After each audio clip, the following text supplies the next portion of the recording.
Arkadaşlar merhaba. Seyyid-i Kürdi Hazretleri ile kendi kendini inşa etme projesinin 6. videosunu sizinle çekiyoruz. Bu videoda da 1926'dan sonra yazmış olduğu Lemalar adlı kitabı kullanacağız. Biliyorsunuz Lemalar Kürdistan'dan sürüp Orta Anadolu'ya sürgüne gönderildiği zaman yazmış olduğu kitaplardan. 26. Lema 16. rica ile bugün bize Seyyid-i Kürdi Hazretleri seslenecek ve ana konumuz bizim Bakara suresi 216. ayet. Arapçası şöyle: Asa en tekrehu şeyen ve huve hayrun lekum.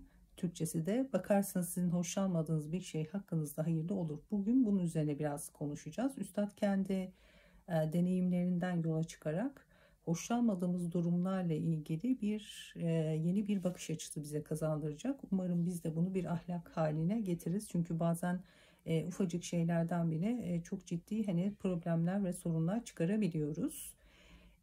Kur'an-ı Kerim biliyorsunuz arkadaşlar bizim için bir rehber. Hayatımızın her alanını dizayn eden bir rehber. Ve kendimize ve kainata ve olaylara bakış açımıza derinlik kazandırıyor.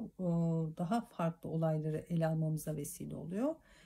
Kur'an-ı Kerim biliyorsunuz 610 yılında Efendimiz sallallahu aleyhi ve selleme Cebrail ile Mekke yakınlarında Nur Dağı'nda inmeye başlıyor. 23 senelik bir süreçten sonra Kur'an-ı Kerim'in bütün ayetleriyle biz tanışmış oluyoruz. Bakara suresi de Kur'an-ı Kerim'in en uzun suresi. Kur'an-ı Kerim normalde 114 sureden oluşuyor biliyorsunuz. Ve Bakara suresi 286 ayetten meydana geliyor. İşte bugün bizim bahsedeceğimiz bakarsanız sizin hoşlanmadığınız bir şey hakkınızda hayırlı olur ayeti de Bakara suresi içerisinde geçiyor 216. ayette. Sure genel itibariyle İslam'ın inanç, ahlak ve hukuku ile ilgili bilgiler veriyor. Bu bağlamda aslında bizim de inancımızla da alakalı olacak bazı aksiliklere, olaylara, kontrolümüz dışında gelişen olaylara ne şekilde bir duruş sergilememiz gerektiğini bize öğretiyor aslında. Arkadaşlar şöyle. Burada şunu da söyleyeyim. Bakara inek sığır anlamına geliyor ama başka kaynakları araştırdığım zaman surenin selam, parlak, beyaz, nurlu anlamına gelen zehra anlamı da olduğu söyleniyor. Şimdi Üstad Hazretleri dedik yani sürgünde ve sürgün halinde de birçok polisle, savcıyla, mahkemelerle hemhal olmak zorunda kalıyor, karşılaşıyor. Bakın şöyle bir kendi ifadesiyle şöyle bir cümlesi var. Diyor ki bir zaman ihtiyarlık vaktinde Eskişehir hapsinden 1 sene cezayı çekip çıktım. İhtiyarlık halinde Eskişehir hapsinden 1 sene cezayı çekip çıktım. Beni Kastamonu'ya nefyettiler. Polis karakolunda 2-3 ay misafir ettiler. Polis karakolunda kalıyor. Benim gibi sadık dostlarıyla görüşmekten sıkılan bir münzevi ve kıyafetin tebdiline tahammül etmeyen bir adam böyle yerlerde ne kadar azap çeker anlaşılır. Yani kıyafetine dair kendisine karışılıyor. Hatta kendisine şapka giymesi konusunda baskı yapılıyor. Mesela bunu da anlatacak. İşte ben bu meyusiyetle iken birden inayet-i ilahiye dediği de Allah'ın lütfu. İhtiyarlığımın imdadına geldi. O karakoldaki komiser polislerle beraber sadık dost hükmüne geçtiler. Hiçbir vakit şapkayı başıma koymayı ihtar etmedikleri gibi benim hizmetçilerim misali istediğim zaman beni şehrin etrafında gezdiriyordular. İradesi dışında bir durumla karşılaşmış. Karakolda 2-3 ay misafir kendi tabiriyle misafir ediliyor. Orada kötü bir muameleye maruz kalmıyor. Tam tersi olarak Allah'ın lütfu devreye giriyor ve orada bulunan polis ve komiser resmen kendisine bir yardımcı gibi bir vazife yapıyorlar. Vazifeyi üstleniyorlar ve Üstad Hazretleri bakın olayı Allah'ın bir rahmeti, bir lütfu olarak değerlendiriyor. Demek ki biz de bize verilen nimetleri aynı şekilde Allah'ın lütfu, inayeti olarak değerlendirmeliyiz. Kendimizden olayı bilmemeliyiz ya da o bize iyilik yapan insanlardan değil. Tabii ki insanlara teşekkür etmeyen Allah'a da şükretmez. O ayrı mesele. Ama asıl mesela orada vurguladığı inayeti ilahiye. Yani ihtiyarlığımın diyor bir hani şeyi olarak Allahü Teala'nın ihtiyarlığıma binaen bana sunduğu bir ikramdı diyor. Neden orada ihtiyarlığını kullanmış? İleriki derslerde bunu zaten hani üzerinde konuşacağız ama Allah katında insanın kendisini aciz hissetmesi, Allah'a karşı aciz hissetmesi çok çok kıymetli. Kibir en sevilmeyen şeylerden. Hani hatta insanın kendisini Allah'tan müstahni ayrı olarak görmesi, Allah'a karşı hani diklenmesi. E, bunu mesela Allahü Teala hiç hani sevmiyor zaten. İslami kaynaklarda da yerilen bir şey bu. Yani insanlara karşı acziyet değil, Allah'a karşı acziyet duymak, taşımak, bunun farkına varmak. Hatta mesela nur perspektifinde insanı Allah'a yaklaştıran vesilelerden birinde aciz olduğu söyleniyor.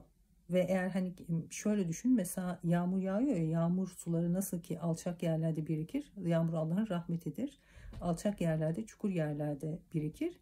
Aynı şekilde Allah'ın rahmeti de, lütfu da Allah'a karşı kendisini aciz hisseden insanların üzerine tecelli eder. İşte ihtiyarlık da Allah'ın lütfunu bu şekilde cezbetmiş. Üstad Hazretleri bunu kendi yaşamış olduğu bir durumdan yola çıkarak bize ifade ediyor.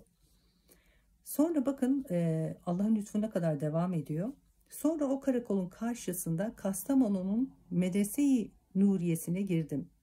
Nurların telifine başladım. Feyzi, Emin, Hilmi, Sadık, Nazif, Selahattin gibi nurun kahraman şakirtleri nurların neşri, teksiri için o medreseye devam ettiler. Gençlikte eski talebelerimle geçirdiğim kıymetler müzekkere-i ilmiyeyi daha parlak bir surette gösterdiler. Bakın hani karakola nefedilmişti Kastamonu'da. Allah ona ama hizmetini devam ettirmeyi nasip eyledi. İdealinden onu vazgeçirmedi. Diyor ki gençliğimde talebelerimle kurmuş olduğum ilmi müzakereler yaptığım meclisler gibi bir hani meclis bana nasip eyledi. Ve ismini saydığı öğrencileriyle birlikte orada nurlara çalışabildiğini de hani söyledi. Hani bazen şey oluyor ya, bizim bir idealimiz var ama o ideal kader planında farklı bir şekilde tecelli ediyor. Yani biz mesela üstada diyemeyiz ki çalışmıyor, üretmiyor. Farklı bir şekilde çalışması ve üretmesi ona nasip ediyor. Bizim hayatımızda da hani benzer şeyleri hani görürsünüz. Mesela siz işte bir erkek çocuk hani istersiniz Allah'tan ama Allah size 1000 tane erkek çocuk mesabesinde olan çok hayırlı bir evlat kız hani nasip eder. İşte ne bileyim, mesela siz iyi bir hani kazanç elde etmek istersiniz ve bir üniversiteyi hani tercih edersiniz ama Allah hani üniversiteyi kazanmanızı istemez ama size başka bir meziyet nasip eder. Onunla istediğiniz kadar hani gelir elde edersiniz. Yani bazen isteklerimiz bizim farklı vesilelerle farklı şekilde cereyan ediyor, meydana çıkıyor. Bu isteklerimizin kabul olmadığı anlamına da gelmiyor. Sonra diyor gizli düşmanlarımız bazı memurları ve bir kısım enaniyetli hocalar ve şeyhleri aleyhimize evhamlandırdılar. Demek ki iyi hayırlı bir iş yaptığınız zaman da sizle uğraşan çok insanlar olacak. Bizi Denizli hapsine 5-6 vilayetlerden gelen nur talebelerini o Medrese-i Yusufiye'de toplanmaya vesile oldular. Yani bakın yine düşmanlar toplanıyor ve kendilerine bir hani tuzak kuracaklar ama o yine bunu hayır gözüyle değerlendiriyor. Medrese-i Yusufiye'de toplanmamıza vesile oldu diyor onların kurmuş olduğu tuzaklar. Bu arada Medrese-i Yusufiye kavramı üzerine biraz hani konuşalım. Özellikle Kur'an hizmeti veren, hak ve hakikat hizmeti veren insanların başlarına musibetler geliyor ve hak etmedikleri halde hapislere düşüyorlar. İşte üstadın perspektifinden olaya baktığınız zaman hapse düşmeyi onlar ideallerinden vazgeçmek için bir bahane olarak algılamıyorlar. Orayı resmen bir medrese, bir üniversite haline getiriyorlar. Çünkü bizim elimizden dedik ya, Kur'an-ı Kerim'imizin için bir rehber. Bizden önce mesela Hazreti Yusuf Aleyhisselam da hak etmediği halde hapse düşüyor. Ve orada ideallerinden, çizgisinden taviz vermeyerek orayı resmen bir eğitim kurumu haline getiriyor. Orada ilminden daha çok derinleşirken etrafındaki insanları da aydınlatıyor. İşte mesela hani kontrol edemediğiniz bir şey, belki hani hapse düşmek, başınıza işte bir şeylerin gelmesi. Ama siz hak ve hakikat yolundaysanız o başınıza gelen şeyi de lehinize çeviriyorsunuz, idealleriniz, amaçlarınız doğrultusunda. Evet, burada da yine söylediği gibi Denizli hapsine 5-6 vilayetlerden gelen nur talebeleriyle birlikte diyor bizi bazı hocaları hani kışkırttılar. Bakın burada şu da çok önemli, enaniyetli hocalar. Hani bazen diyoruz ya, benden işte dindarım, o da dindar, neden böyle bir şey yapıyor? Çünkü onda enaniyet var. Enaniyet kendisine o kötülükleri yapmasına vesile oluyor. İleride biz zaten bu konuyu işleyeceğiz. Hucumat-ı Sitte diye üstadın insanları kötülüğe hani teşvik eden, birlik ve beraberliği, dayanışmayı zedeleyen bazı zaaflardan bahsediyor. O zaaflardan birinde enaniyet olduğundan bahsediyor. Enaniyet de benlik ve gurur. Yani bir insan benlik ve gururu dolayısıyla da aynı mahallede, aynı çizgide, aynı ideolojide olan insana da tuzak kurabiliyor. Nitekim burada da Üstad Hazretleri ondan bahsetmiş. Hatta şeyhler bile diyor aleyhimize kışkırttılar şeyhleri. Ve enaniyetli hocaları dahi diyor aleyhimize kışkırttılar. Yani başımıza demek ki böyle bir şey geldiği zaman da çok da e, telaşa düşmemek gerekiyor. Çünkü bu da hani olası şeylerden ve büyük insanların hak ve hakikat işçilerinin yaşamış olduğu durumlardan. Evet, diyor ki 16. ricanın tafsilatı Kastamonu'dan gönderip Lahika'ya geçen ve Denizli hapsinde oradaki kardeşlerime gizli gönderdiğim küçük mektuplar ve mahkemesindeki müdafaa risalesidir ki bu ricanın hakikatini parlak gösteriyorlar. Arkadaşlar, müdafaa risalesi de Üstad Bediüzzaman ve Risale-i Nur talebelerinin çeşitli mahkemelere sundukları savunmaların yer aldığı risaledir. Şöyle olmuş, Said-i Kürdi Hazretleri Süfyan ve Nur'un kerametlerine dair bir kitap yazıyor ve kitabı kömürlükte ve odunlukta saklıyorlar. Sonra ihbar ediyorlar kendilerini bu gizli ve ehemmiyetli olarak değerlendirdiği risaleler odunların altından çıkarılıyor. İşte şeyler tarafından adliye personelinin önüne geliyor. Üstad Hazretleri bakın bunu da nasıl, ne şekilde değerlendiriyor? Hani düşün, yani tam yazıyorsunuz, saklamışsınız, kimseye zaten hani göstermiyorsunuz ama bir ihbarla yakalanıyorsunuz. Sanki hani bomba falan üretiyor. Halbuki ilmi çalışmaları yaptığı kitaplar.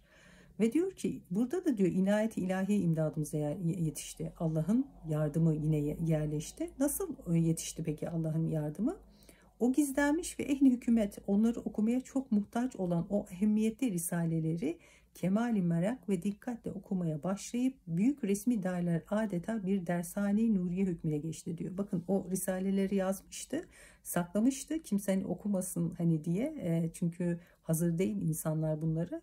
Ama bir ihbarla bütün kitaplarınız adi personelin eline geçiyor ve adi personel onları okumak zorunda kalıyor.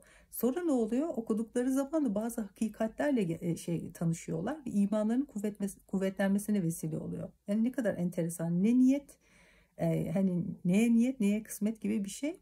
Ve diyor ki demek ki onların diyor bu hakikatleri hani meyli varmış, demek ki o insanlar geliştirebilecekmiş kendilerini. Ve Allah böyle bir hani plan içerisinde onları o hakikatlerle tanıştırdı ve onların imanlarının kurtulmasına vesile kıldı bu Üstad Hazretleri'nin başına geleni. Enteresan bir durum. Sonra bizi Denizli hapsine attılar. Bakın yani neler neler oluyor. Beni tecrid-i mutlak içinde ufuniyeti rutubetle soğuk bir koğuşa soktular. Ne kadar acı bir durum. İhtiyarlık, hastalık ve benim yüzümden masum arkadaşlarımın zahmetlerinden bana gelen çok teennüm ve nurların tatil dedi arkadaşlar, bizim anladığımız tatil değil. Hani yan gelip yatmadan değil, ara verme anlamına geliyor. Tatil ve müsaadelesinden gelen çok teessüf ve sıkıntı içinde çırpınırken birden inayet-i Rabbaniye imdada yetişti. Bakın yine inayet-i Rabbaniye'den bahsediyor, Allah'ın lütfundan. Birden o koca hapishaneyi bir dershane-i Nuriye'ye çevirip bir medrese Yusufi Aleyhisselam olduğunu ispat ederek Medresetü Zehra kahramanlarının elmas kalemleriyle nurlar intişara başladı. Yine mesela onu pasifize etmek istiyorlardı. Amacından onu geri bıraktırmak istiyorlardı. Amaç buydu. Ama ne oldu? Amaç farklı bir şekilde yolda tekrar gerçekleşmeye devam etti. Bu sefer de o hapishane medrese bir üniversite haline geliyor. Hatta o ağır şeriat içinde Nur'un kahramanı 3-4 ay zarfında 20'den ziyade meyve ve müdafat risalesinden de yazabildi. Hem hapiste hem hariçte futuhata başladılar. Yani zafere başladılar. O musibetteki zararımızı büyük menfaatlere ve sıkıntılarımızı sevinçlere çevirdi. İşte bu hani böyle kurgulanan planlar, onun iradesi dışında hani olan hani durumlar var ya. Bunların hepsini Üstad Hazretleri onlardaki hikmeti ve hayrı görünce Bakara suresi 216. ayet onun aklına geliyor ve bize de tabii bizim de aklımıza getiriyor bahsederken. Asa en tekrehu şey'en ve huve hayrul leküm. Bakarsanız sizin hoşlanmadığınız bir şey hakkınızda hayırlı olur. Evet, gördük, bakın mesela kitapları saklamaya çalışıyordu ama ne yaptı? Biri onları ihbar etti ve kitapları adliye personeli okumak zorunda kaldı. Bu onların inkişafına vesile oldu. Sonra yine mesela başka bir yerde 2-3 ay karakolda misafir olarak hani tutulması istendi. İhtiyarlığına binen Allahü Teala kendisine lütufta bulundu ve oradaki karakol ve personel, polisler ve komiserin kendisine resmen bir hizmetçi gibi hizmetçilermiş gibi yardımda bulunduğunu, hatta şehri gezdirdiğinden falan bahsetti. Demek ki çok sıkıştığımız zamanlarda da şey yapmamak lazım. Karamsarlığa çok hani düşmemek lazım, ümitsizliğe düşmemek lazım. Allah isterse o insanların kalbini size yaklaştırıyor ve resmen onları size bir hizmetçi olarak tayin edebiliyor. Sonra yine mesela bu gözetim altındalarken Allah öyle bir hani ayarlıyor ki medrese haline getiriyor orayı ve yeni nur talebeleri de oraya hani geliyor ve birlikte ilmi çalışmalarına devam edebiliyorlar. Yani yine şeylerinden vazgeçmiyorlar, amaç ve hedeflerinden vazgeçmiyorlar. Yine mesela diyor ki hani evham dolayısıyla işte bize hani bazı hocaları, şeyhleri hani kışkırttılar. Orada da yine aynı şekilde Allah'ın yine diyor inayet hani devreye girdi ve nur talebeleriyle toplanma imkanı bulduk hapishanede diyor. Bakın farklı hani şehirlerde, farklı olaylarda ama amaçları en nihayetinde gerçekleşiyor. Hem de güzel, daha güzel bir şekilde gerçekleşebiliyor. Tabii konu hani devam edecek, şey yapabilirsiniz, sizden müracaat edebilirsiniz ama mesela bizim şu öğrendiklerimizden hani bizim bazı dersler, aslında derslere hani ulaşmamıza vesile olacak bu öğrendiklerimiz. Şimdi birincisi, her şey bizim planladığımız ve kurguladığımız şekilde hayatta devam etmiyor. Bunu hani kabul edeceğiz. Bazen aynı çizgide olan insanlar dahi bizim aleyhimize çalışabiliyor. Enaniyet ve gurur dolayısıyla, insandaki zaaf dolayısıyla, ki üstad da kitaplarında o zaafa da hani değinmiş. Bunu bilelim ve zaaflarımıza hani yenilmeyelim ve başkalarının felaketi için biz kullanılmayalım. Bir üçüncüsü, bir idealiniz ve amacınız var. Allah isterse o ideal ve amacı farklı vesilelerle, farklı yollarla illa size gerçekleştiriyor. Eğer hak ve hakikat yolundaysanız kaybeden de hani siz olmuyorsunuz. Bu Bakara suresi 216. ayet bize onu gösteriyor. Sevmediğimiz şeylerde bazen çok hayır olabiliyor. Yani siz mesela orada tutuklanıyorsunuz ama sizin yazmış olduğunuz mesela o kaynakları başka insanlar da okumak zorunda kalıyor. Mesela siz tutuklanıyorsunuz ama YouTube mesela kanalınızı işte takip eden insanın aslında şeyine, hidayetine vesile oluyorsunuz. Hani hatırlayın mesela İslami kaynaklarda ne diyor? Bir insanın hidayetine vesile olmak dünya ve içindeki her şeyden daha hayırlıdır. Yani dünyayı düşünün, içindeki her şeyi düşünün. Yani siz mesela orada hırpalanıyorsunuz, belki hani ifade vermek zorunda falan kalıyorsunuz. Zamanınız falan gidiyor. Bazen saygısız ve kaba ve zorba insanlarla karşılaşıyorsunuz. Ama sizin o yaşamış olduğunuz felaket başkalarının saadetine vesile olabiliyor. Siz de zaten sevabını ayrıca alıyorsunuz. Bunu mesela günlük hayatımızda sıradan insanlar nasıl mesela şey yapabilir, uygulayabilir? Ya mesela program yaptınız, uçağı kaçırdınız. Ne bileyim, yani yemek yapıyordunuz mesela, işte yemeğin altı yandı. İstediğiniz, çok çalıştınız, sebeplere de yapıştınız ama istediğiniz üniversiteyi kazanamadınız. Arzu ettiğiniz hani kariyer dışında farklı bir kariyer oldu. İşte ne bileyim, mavi gözlü bir eş istiyordunuz. Allah size kahverengi gözlü falan verdi. Kız istiyordunuz, oğlan oldu. Artık hani ne nefsi olarak hani ne düşünüyorsanız aynı aslında perspektiften bakabilirsiniz. Şey oluyor, bazen insanlar o kadar çok isteklerini hani diretiyorlar ki halbuki o isteklerinden daha güzelini Allah onlara vermiş ama onu göremiyorlar ve nankörlüğe hani düşüyorlar. Bu sefer hani isteklerim olmuyor diye de boşu boşuna da kendileri üzerinde bir psikolojik baskı da oluşturuyorlar.